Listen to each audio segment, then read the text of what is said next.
प्रबोधनकारांचा वैचारिक वारसा आणि वंदनीय शिवसेना प्रमुख बाळासाहेब ठाकरे यांचा कणखर बाणा म्हणजेच उद्धव बाळासाहेब ठाकरे.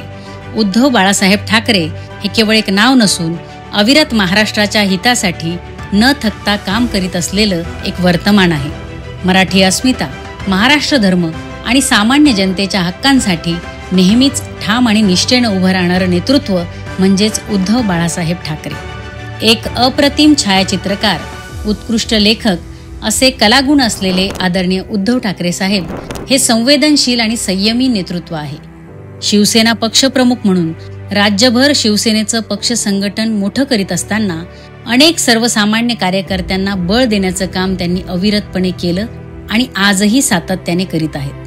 कटकारस्थानी राजकारणाला न जुमानता, दिल्लीच्या बेलगाम सत्तेसमोर न झुकता उद्धव साहेबांनी महाविकास आघाडीच्या माध्यमातून 2019 मध्ये राज्यात सत्ता स्थापन केली आणि महाराष्ट्र दिल्लीसमोर झुकणार नाही असा स्पष्टपणे संदेश देत लोकशाहीचा नवा अध्याय लिहिला. महाराष्ट्राचे यशस्वी मुख्यमंत्री म्हणून एक कणखर भूमिका निभावत असताना त्यांच्या अभ्यासू, संवेदनशील आणि लोकहिताच्या निर्णयांमुळे खऱ्या अर्थाने त्यांना राज्यात जनतेची साथ मिळाली. याचं मूर्तिमंत उदाहरण म्हणजे शेतकऱ्यांसाठी घेतलेला कर्जमाफीचा अभूतपूर्व निर्णय, ज्यामुळे महाराष्ट्रातील लाखो शेतकऱ्यांना विश्वासाची एक नवी उमेद मिळाली.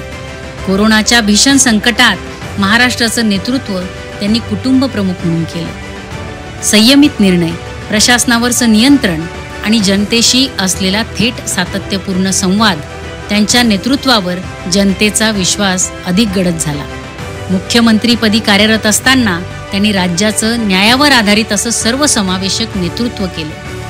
मुंबईसह महाराष्ट्रात मराठी माणसांच्या हक्कांसाठी आणि अधिकारांसाठी, शेतकरी कष्टकऱ्यांसाठी नेहमीच उद्धव ठाकरे साहेब खंबीरपणे उभे राहिले आहेत.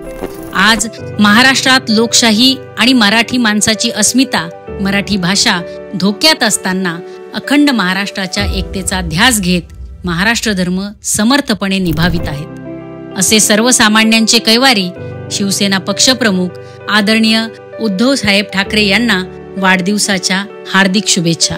जय हिंद, जय महाराष्ट्र.